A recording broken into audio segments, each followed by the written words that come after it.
just jump into it here. Okay. Yeah, so for those of you guys that don't know Jared, obviously pretty Twitter famous there. Used to work at Lehman Brothers. Was a ETF trader, Yep.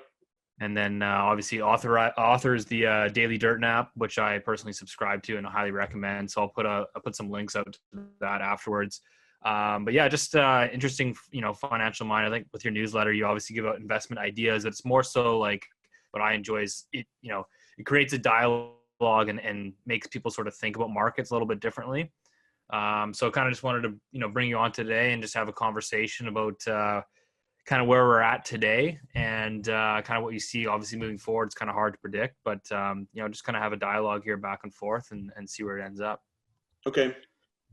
So yeah, just kind of, I guess first off, I know this has been kind of popular for you, but what are your current views on the monetary policy? Obviously, we've seen some aggressive measures being taken, and I think like we've talked about, and I know you've talked about a lot, is just obviously people are very upset with some of the measures that have been taken, but at the end of the day, it's your job is to make money, and so kind of balancing those two out. Yeah. Well, we've done just about everything we can do. There's a couple of tools that they haven't deployed yet, and one of those is negative rates, and the other is buying stocks. And I think we will see negative rates. I think the probability of that happening is almost 100%, not just in the U.S., but in Canada too. So what that looks like in practice, basically central bankers have figured out that you can take rates down to about negative 75 basis points and without people hoarding cash. If you go below that level, then people start to hoard cash. So I think, Fed funds futures just 2 days ago started pricing in a little bit of negative rates out to November. And, like that tool probably isn't going to get deployed until we have some kind of a downturn. If stocks continue higher here, I doubt that gets used. Although I will say that Trump is going to be asking for it pretty soon. So yeah, I think they'll start out with negative 10 basis points, negative 20 basis points. I don't think we'll get to Switzerland levels, just for me personally, like my behavior. If I had small negative rates in my checking account, I probably wouldn't change my behavior at all. I'd probably just pay the cost and just go on with my life.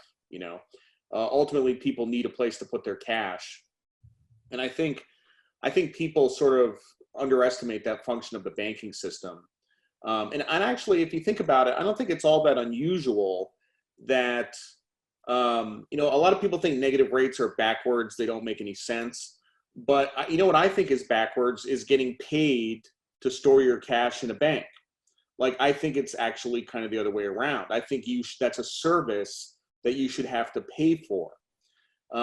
So I think, I don't think this is the end. I think this is the beginning of, possibly decades of monetary policy, which people think is just upside down. So yeah, I think that's coming. I think the other tool, I think the Fed buying stocks, they would do like they did in Japan. They would buy the major ETFs. They would buy SPYs, Qs, stuff like that. But that's not going to happen unless we have a serious downturn. I really think they want to avoid that at all costs. But, up until this point, just to review, the Fed is buying investment grade corporates. They're buying high yield. They're buying munis. They're not buying preferred stocks, but preferreds are kind of going up in sympathy. So it's it's a lot. It's a lot. So how do you square that? Because I know like I've read this before. This is kind of that conversation is getting re-brought up. Ken Rogoff's kind of one of the main guys behind. I think he was saying in his article the other day, he was proposing like I think a negative 3% interest rate. Yeah. But then like I'm trying to figure out it seems to me that at least in sort of Japan and Europe, it's kind of decimated the banking system. So I'm trying to figure out is like what are the the pros and the cons, and is there a way to kind of avert that? I'm just trying to figure out. I mean, look, like, I'm sort of a hard money advocate. If I were chairman of the Fed, rates would be 3% or 2% or something like that. Somebody asked Janet Yellen, this was years after the financial crisis, but somebody asked her, what her preferred interest rate would have been during the financial crisis. And she would have said negative 5%. Okay. There's a Harvard economist named Greg Mankiw. Actually, he wrote a textbook that I used in grad school. And he's sort of a right-wing economist, but he talked, he has a blog. And back during the financial crisis, he had a blog post. And he talked about the things that the government could possibly do to stimulate spending to get the economy going again. And he talked about this idea that, every dollar bill has a serial number on it. Okay. So it's like 12 numbers in a row. And he said, what if we just said that every dollar bill that was ending in a 9 just disappeared in a week, was no longer valid, and what that would do to spending, So these are things that people have thought about for a long time. And I have to say that, people's consumption patterns have been altered forever by this crisis. And what I mean by that is, people have been spending a lot of time at home, not consuming. We saw the savings rate go up from 8% to 13%, which is the highest since like the 60s. And and also revolving credit card balances dropped 27 billion in a month. So people are saving and they're paying down debt. And what they're actually doing is they're making good habits. Before they had bad habits, and now they're making good habits. The problem for the economy is people having good habits around savings and paying down debt is not good for GDP. So I think that we're going to have a long period of time of negative GDP growth, probably out 18 months, maybe even longer, because people's consumption patterns have been altered. Yeah, no, I think that's a good point. I mean, I think one of the things that's interesting is like, at least here in Canada, you guys are a little bit different in the US there. Like in Canada, coming into this kind of crisis, whatever you want to call it, we had one of the, like our household savings rate was actually almost near the 1960s low. So we were basically like, there was basically no household savings rate, where I think in the US, you guys were quite healthy, obviously repairing your balance sheets after 2008. So yeah, I don't know. My personal kind of view is like, I just feel like, if you go to negative rates, like I almost feel like people are just trying to save even more because they're not getting a return on their cash. I mean, maybe I'm wrong, but I just have a hard time thinking that, taking rates from basically, whatever 0 today to, negative 50 basis points is going to somehow, spur the economy. Well, they're going to try. Yeah. But I mean, I guess that's the thing, right? It's like you said, it's like, and I totally agree with this. It's like, you can argue, you can agree with it or disagree whether that's the right policy maneuver. It's just like, we know the reaction function of central bankers, and that's just to kind of keep doing what they're doing, which is essentially just try to print and lower interest rates to try to keep things alive. Yeah. So I don't know why that is. I don't know what it is about working in a central bank that gets people to believe that stuff. Without getting too much into economic theory, there's a difference between having a strong economy and a fast economy. And what the central bankers really want is a fast economy. They want a lot of spending. They want a lot of consumption. They want higher GDP growth.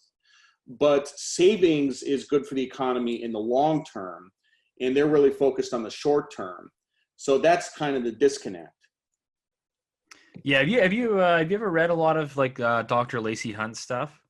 I've read some of it. Yeah. Yeah. I mean, he's I mean, I feel like he's got that trade down pat, the whole deflation kind of thing. But his kind of thing is, you just have to build savings in order to sort of ever kind of try to grow out of this. But at the same time, it's like, if you try to save when you're 65% of your GDP is on consumer spending, it's kind of impossible. You just basically dig yourself deeper. So I mean, I feel like either way, the exit strategy out of this is kind of painful regardless. Yeah. Does that come back to your thesis? Like, I mean, I know that at least reading some of your stuff recently, you're a little bit more bullish on the stock market. Obviously, we know it's disconnected from the real economy. Do you feel that money, like funds just keep flowing into that just because like you don't really have that bond market anymore. Like that's not really like, I mean, you can ride it a little bit longer. You know, you can take it from 0 to negative 50 basis points, but Yeah, I mean, some of it is that. I think a lot of it in the U.S. I mean, you heard me quote this last week that, Canada, the entire culture revolves around housing, right? And the government supports housing.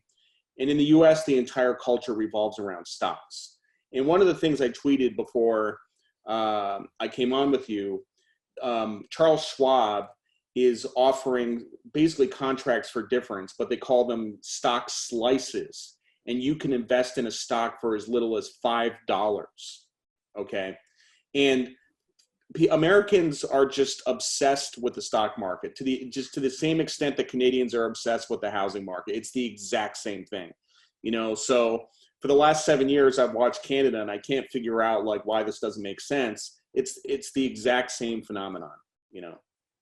Yeah, no, I think that's a good point. I think we're on the same page in that. We obviously discussed it previously, but I can say personally, like, when I talk to people and they say, well, what's your view on Canadian housing? Like, my view is that I'm bearish in the short to medium term, next, I think 12 to 18 months. I think that we're going to see, some price declines, but I think that people believe that, like in Vancouver, based on where incomes are and price levels, that they should correct, to get back to some sort of normalcy, they should realistically, economically probably correct, 50%. But I just said like policymakers are going to do every single thing they can in their toolbox to make sure that doesn't happen. And honestly, stocks in the U.S. to get back to those levels should probably be down 50%, before things started to make sense again. And there's a lot of people out there who kind of like, they never invest in stocks and they spend their lives waiting for the U.S. to get back to like 1982 when we had like these single digit PEs and big dividend yields and stuff like that. And it's just not going to happen. It's just not going to happen. So, yeah, no, I'm kind of in the same point. My thing is basically like, who's to say here in Canada that we can't bring back? I mean, right now we cap out our mortgage or amortizations at 30 years. I mean, who's to say, next month we can say, hey, you know what, 40-year amortizations are back and we're going to ease up. I mean, obviously you'd have to get the banks on board, but like, they're calling the shots. And so it's kind of like, you can kind of fight that. I think people want to fight it because they feel it's wrong. But I guess, as an investor, someone that's trying to make money, particularly someone like yourself, it's like, you can't really fight the policymakers. You kind of just have to front run them. Yeah. So how do you view that moving forward? Like, what are you super bullish? I mean, I have a good sense, obviously, but for people that aren't familiar with your work, what are you super bullish in a 0 to negative interest rate environment?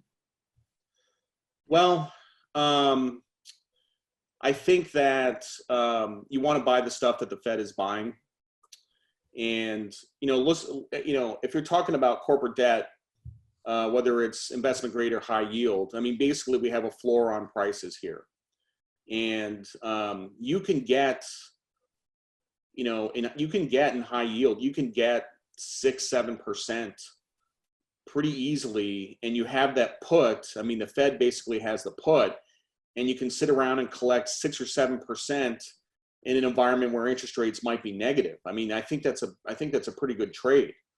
I don't really just get naked long stocks, even though I probably should. But I just like to the risk reward of getting along, munis, investment grade, high yield, preferreds. Like, you can get these monster yields that are still kind of at crisis levels, and relative to where risk-free interest rates are, it's a really good deal. So. Yeah. So your view obviously is lower for longer, and just pick up these yields today. Yeah. They might look. Yeah. So I mean, I guess, do you have a view on the inflation versus deflation then?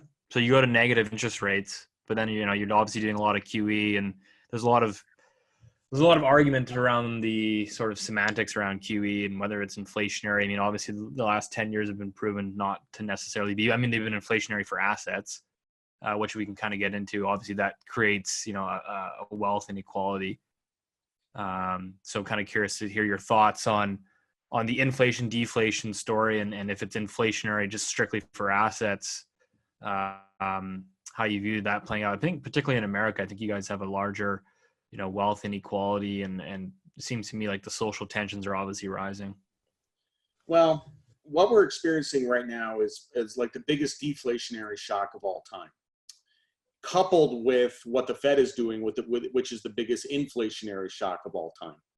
So I think what you're going to see is a continuation of what we had before, where monetary policy is very inflationary, but prices of goods continue to go down.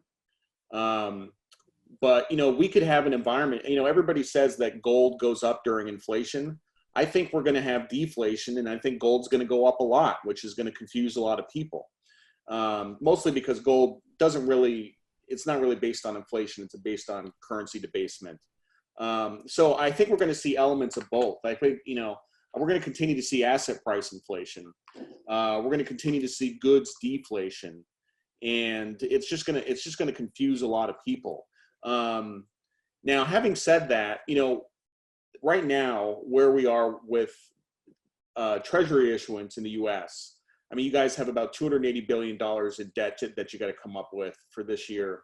For the U.S., it's about 3 to 4 trillion. And, we're going to be dumping 3 to 4 trillion of bonds of supply into auctions over the course of the year. And there's a chance that we're not going to have enough bidders at the auctions, and that the auctions can be a mess. And if that happens, then what that means is that the Fed might be asked to actually participate in the auctions as a direct bidder, which would mean that for the first time in history, the Fed would be directly financing the government. And the only times this has happened before, it has ended up in lots of inflation. All the gold bugs talk about Venezuela, Zimbabwe, Weimar Germany, stuff like that. But we are very close to getting to that point in the US. And it's not just a semantic difference. The Fed is buying in the secondary market right now, but they're not participating in auctions. They're not directly financing the government. And we are very close to that happening, as close as it's been in our history. Yeah, I think that's something like Lacey Hunt was talking about. I think the Fed legally has to make a policy change in that aspect to do that. Am I right? Yeah. It'd be essentially a direct monetization. But that's again, that's not hard. If you go back to 2011, when the European financial crisis was blowing up, and interest rates in Italy were like 8-9% and stuff like that, and people thought that the euro was going to collapse. The ECB was not allowed to buy government debt. It was not allowed to buy government debt, and a lot of people said that they couldn't, but they just changed the rules. I mean, that's what happens. People change the rules during times of crisis. So even though they can't right now, it's very easy to reverse that. So. Yeah, I mean, I think it's the Fed's already basically changed the rules over the last couple months anyways. Yeah. So, yeah, no, I mean, what are your thoughts on the EU this time around? I mean, it seems like it's obviously a bit of a mess there. They're kind of haggling over the bailouts and the stimulus packages. And is that part of your thesis, with just more and more money coming back into the US? I mean, I'm just thinking I didn't hear the first part. What are my thoughts on the what? In the European market. I guess I lost track of your train of thought there. Sorry. Oh, no worries. Yeah, I was just asking what your thoughts were on the European market. We were talking about the ECB and obviously, the policy measures that they're going to be taking or want to be taking, but it seems to be like there's a lot of political tensions about what the bailout should look like, and I think we're seeing spreads blow out in Italy and Greece again. Yeah, slightly. I mean, the problem in terms of monetary policy, they've pretty much used up all their tools already going into the crisis. I mean, Draghi should have been raising interest rates in 17, 18, and 19, and they didn't. They're still at negative 40 basis points, and now they really have nothing left to deal with it. So they're kind of stuck. Yeah, exactly. Yeah, I don't know. I still feel like the U.S. I mean, at least from a Canadian perspective, is like, I don't know. I'm for me, most of my personal investments just funneling into the U.S. because I just look at it as it's the old analogy that's what's the cleanest dirty shirt. Yeah. So, so I guess one of my last sort of questions, and I'll kind of open it up a little bit to some questions here. Do you have a thought? Like, I mean, again, on terms of going into negative interest rates, again, I have that same view as you. That's my belief, is that, yeah, lower for longer. And obviously, I don't know what happens when, if you get Trump is basically, at the helm of the printing press, how that starts to look, when you change those policies. So, it seems like we could potentially get inflation at some point down the road. But do you have a view on like the banking sector? I mean, is that what are your thoughts on the banking sector in terms of performance? I mean, I know that you have you do have a short position or a bearish position on Canadian some of the Canadian banks. But I mean, how do you see them performing in this environment? Obviously, we know delinquencies are going to be going up. Yeah, I mean, basically in the U.S., we have 3,000 banks, and you guys have 5, right? So there's a big divide between the big money center banks in the U.S., Wells Fargo, J.P. Morgan, Citi, stuff like that, and then the smaller regional banks, and then the community banks below that. The smaller banks in the U.S. are going to be in big trouble because they've made all the loans to small businesses that are failing right now. So I think you're going to see some bank failures in the U.S. on a smaller level, and you're probably going to see continued consolidation in the banking sector. The money center banks are kind of fine. I will say that the stocks are acting pretty bad. Financial stocks are definitely underperforming on this rally. I'm not really sure why that is. I don't know if they're pricing in negative interest rates or anything like that. But, there's no issue with bank solvency at the big bank level. If it's funny because Dodd-Frank got everybody all upset back in 2010. But Dodd-Frank actually turned out to be a good thing for this crisis because we're actually not worried about bank solvency this time around. They reduced their leverage. There's been no issues with that. So, I mean, in the U.S., at least the big banks are pretty healthy, Canada, I think, is, depending on where you go, it's the banks are more dependent on mortgages. And this gets back to what we were talking about before about how you can't let the housing market fail and stuff like that. So. Yeah, exactly. Do you have thoughts on the U.S. housing market? The U.S. housing market, before the financial crisis, for decades, it was really a local market. And then everything became correlated in 2006, and now it's kind of uncorrelated again. So it kind of goes, just by region. So it really depends. I think that the red state, blue state phenomenon is going to continue to drive everything.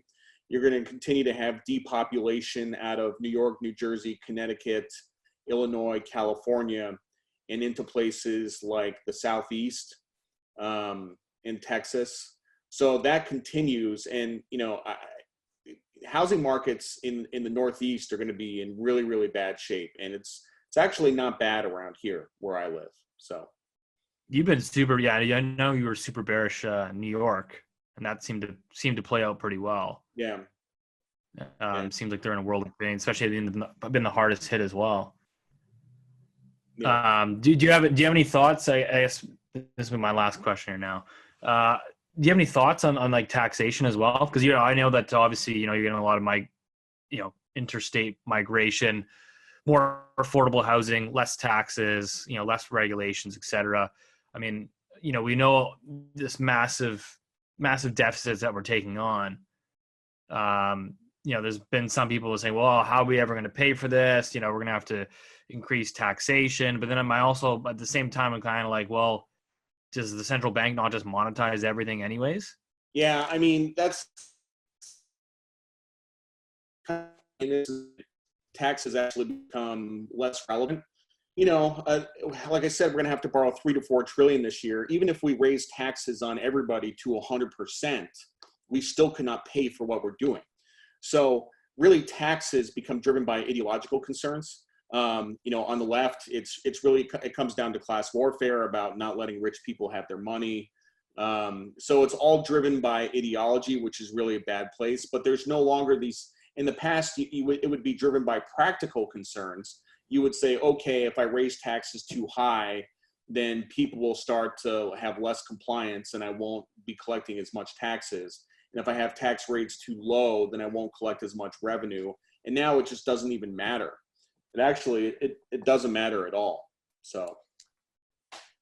Yeah, that's kind of my view too. Because I think at the same time, if you're trying to spur on a recovery, the last thing you should be doing is upping everyone's tax rates. Yeah. That might happen. It might happen just because I guess the reaction function. But anyways, all right. So I'm diving into some of these questions. They're probably obviously most of the guys here from Canada, so you might have some questions on that front. Eric's asking, housing in Canada and the States is a huge part of our economy. You propose significantly higher interest rates would absolutely kill the housing market. In my opinion, this is a bad idea. Brad's asking, any thoughts on oil? I actually think that what happened last month with the May contract is a big psychological bottom in oil. We had negative $40 a barrel. I don't think there's anyone calling for negative $50 a barrel. Yeah. But exactly. I think the psychological significance of that is pretty important. And if you look at energy stocks in the U.S., they're almost back to where they were before the Saudis started pumping. So I think the equity market is kind of discounting oil prices getting back to normal. I think that we're shutting down supply. People are going to be driving again, and I think I wouldn't be surprised if oil gets back up to $40 a barrel. So. Okay, good to know.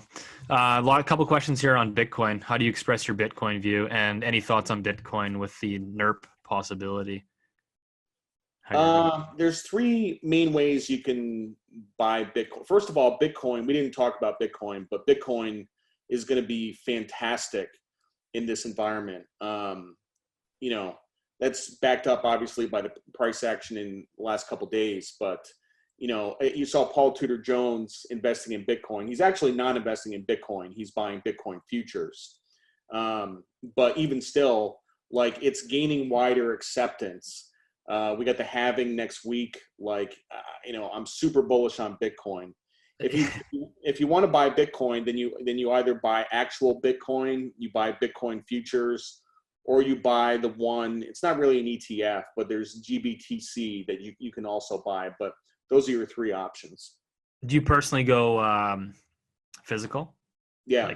Yeah, same. I think when I bought probably. I started entering that trade probably 6 months before you did in your newsletter there. And I don't know. It's kind of funny because obviously I was getting a taste of the volatility, and I think you jumped in a little bit higher, and then it crapped out, and obviously now we're ripping back. So there's definitely a lot of volatility, but it seems like a decent hedge or decent upside in this sort of zero interest rate policy. David's asking, what's your gold forecast 1 or 2 years out? I don't know if I had to. I think 2000 is kind of a given at this point, and I think we might see that even by the end of the year. I think once we break through 1900, which is the 2011 highs, then I think the next stop is probably 2500. So I'm definitely not bearish on gold. It's just that when you're choosing among safe haven assets, gold and Bitcoin are in competition with each other. And, there's other safe haven assets too. But, when I look at gold and Bitcoin, it's possible that Bitcoin might win as the preferred safe haven asset. This is why I want exposure to both, because I don't know which one is going to win. Yeah, no, it's same views. Someone's asking, this is a good question. I'm kind of curious your thoughts. I actually got Steve Keen interviewing him next week. But someone's asking, what do you think about debt forgiveness, like a debt jubilee? Do you ever foresee that? Do you think that's realistic at some point, or just completely ridiculous? Well, maybe very far in the future. I don't think it's 2020s. Maybe it's 2030s or 2040s. If there was any country that was going to do that, it's Japan. And people were talking about this 2 or 3 years ago. In Japan, debt to GDP is 240%. The BOJ pretty much owns most of the government bonds. So a lot of people have said, well, what happens if they just cancel out the debt and they go to 40% debt to GDP? Is that possible? So my guess is if it happens anywhere, it happens in Japan first, but it's probably at least 10 years out, Yeah. Yeah. It seems like the US is already starting to kind of tiptoe down that route in terms of like canceling out student debt. Well, yeah, the student debt issue in the US is a really big issue from a societal standpoint. And, if you think about the total amount of student debt relative to what we're spending on bailouts, the stimulus package was 2.2 trillion. The amount of student debt outstanding is like 1.6 trillion. It's actually less than what we spent on the stimulus package. So it kind of makes you wonder, like, is there going to be someone at some point that says, hey, we're spending all this money on American Airlines. Like, why don't we do this too? So I'm kind of waiting for that discussion to happen. Because why not? Yeah, no, so I think it's I don't know, I'm like super bearish. I know you don't like student housing for one example. It's just like, yeah, to me that seems like an industry that's just ready to be disrupted, and yeah, it'll be interesting. Faisal's asking, for Canada, do you think there's any hope for the sand tar oil to survive? Is there any hope for clean energy now, and that oil would be cheaper for quite a while? And what do you think is still holding the Canadian dollar's value? I would say before that, I mean, speaking of, I talk about bad timing. I bought a house, like an investment piece of land in Calgary in February, so just before oil crapped out. But so curious to hear your thoughts. The tar sands are basically like a deep out of the money call option. And, if oil prices get back to 40, then that call option starts to go in the money.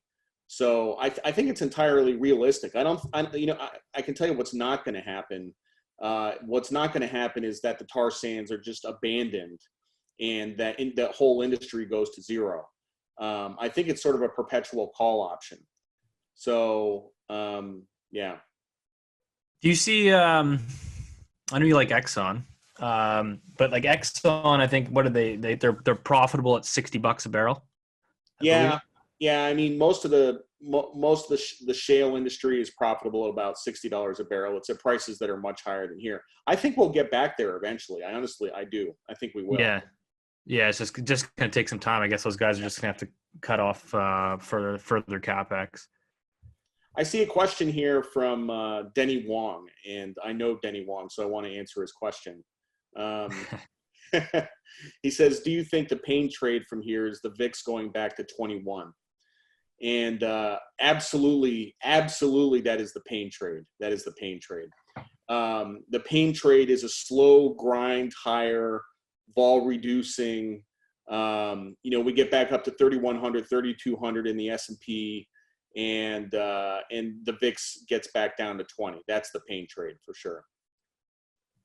Are you worried about? I mean, nobody really knows, but like a potential second wave, and if that comes, do you think that obviously potentially pushes us to retest the lows, or what's your thought? And I guess your view is kind of the Fed steps in, but yeah, I mean, the Fed steps in, but also like people, right after an earthquake, what's the number one thing that people are most worried about?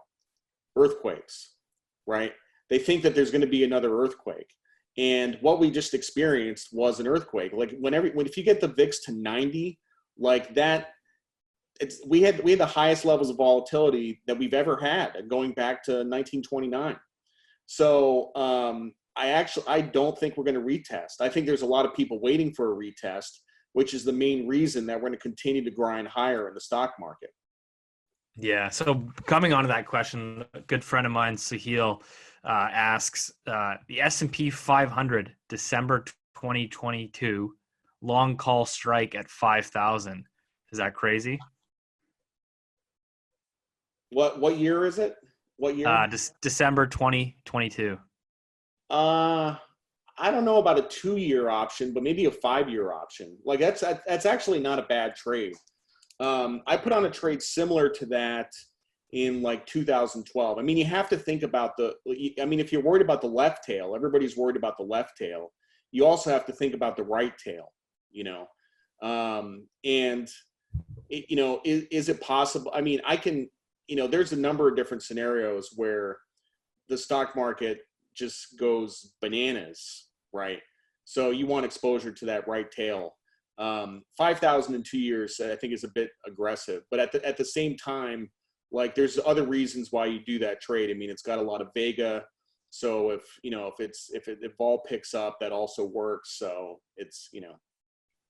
Yeah, that's kind of what I don't know. It's interesting just talking about these, Actually, what I think is better is something like, selling the 2,000 puts to buy the 4,000 calls out 2 years. Like, actually, yeah. I think that's a better trade. It's good hedge. It's something I kind of think about, just like these longer term valuations and the potential upside that nobody really believes is kind of possible. The same kind of view is like for me is like on Canadian housing. It's just like everyone's expecting it to kind of crap out, and so am I. But it's just like you have to, like, I don't know, just part of me wonders, like, what if I was just completely wrong and blindsided by massive intervention and policymakers rewriting the rules of the game. I don't know if the housing market mirrors more closely to the economy or not. It's something I'm kind of, it's been diverted for so long. So yeah. I think that's it. Is anyone any last questions here? We'll do one more if anyone's got one last question for Jared. Okay, yeah, I guess this has come up a few times. I guess, what's your overall view on the Canadian dollar? Well, in the short term, the problem with the Canadian dollar is that it's, out of the G10 currencies, it's the most correlated to equity prices. I think dollar CAD should go up. I think it should go up to about 160. But the problem is it's kind of hard for that to happen while stocks are going up. It's really, dollar CAD is really correlated to risk. So it just makes it tough. I mean, I'm short the Canadian dollar. I was short it for years, covered, then I got back in again recently. I don't know. A lot of it depends on Tiff Macklem, right? Yeah. It's kind of an unknown. I can tell you that CAD sold off, when they announced that he was going to be the next BOC governor. So I thought that was pretty interesting, and rates went down just a touch. So yeah, I mean, is he going to be more dovish than Carolyn Wilkins would have been? I don't know. Yeah, that's a tough question. I know that he said he was happy where rates were today, but that negative rates were still in the toolkit. Yeah. So I don't know. It'll be interesting. Cool, man. Well, I appreciate you coming on. I know there's been a lot of questions here. Your buddy Danny's asking another question. I don't know if you want to take that or not. Let me try to decipher it here. Okay. So, yeah, Denny and I used to work together. So during Hurricane Katrina, which I think was 2005, I said the reason that the stock market went up is because the destruction suffered during Katrina is not the S&P. Okay, so that was actually, it's funny. That's actually a very similar situation. Like, in Katrina, people were totally baffled because the stock market went straight up. And, what I pointed out was at the time was that, the S&P is the biggest 500 companies in the US, and none of them really had any exposure to what was going on with Katrina. So he says, do you think the virus is like 1,000 Katrinas? Well, in this case, I think that there is direct exposure. Everybody has exposure. I think it's a little bit different. So yeah. I actually forgot that I said that. No, it's good. That's a good way to end it, man. Thanks again for taking your time to come on. I'm gonna post this onto YouTube, so I'll send you a link or whatever, and we'll. Yeah, I'm sure the people here are happy you came on. So thanks again for taking your time. Yeah, And absolutely. yeah, and for those of you guys that are interested, again, Jared, you got a bunch of options. I actually think I subscribe to all of them. But so you have ETF, you have your ETF portfolio, right? Let's do the Daily Dirtnap. Okay. Daily Dirtnap. That's my favorite personally because I have all three. I have Street Freak and all that stuff. Yeah. So Go to dailydirtnap.com and you can send me a message through the website, and I can hook you. If anybody who's just mention our discussion, and I can get you a discounted rate. So beauty. I'm gonna try to blow that up now. Good stuff, man. Okay, well, thanks again, and stay safe, man, and keep up the good work on your end. I appreciate the newsletters. Yeah, thanks. You too. All right, man. Take care. See ya. Yeah.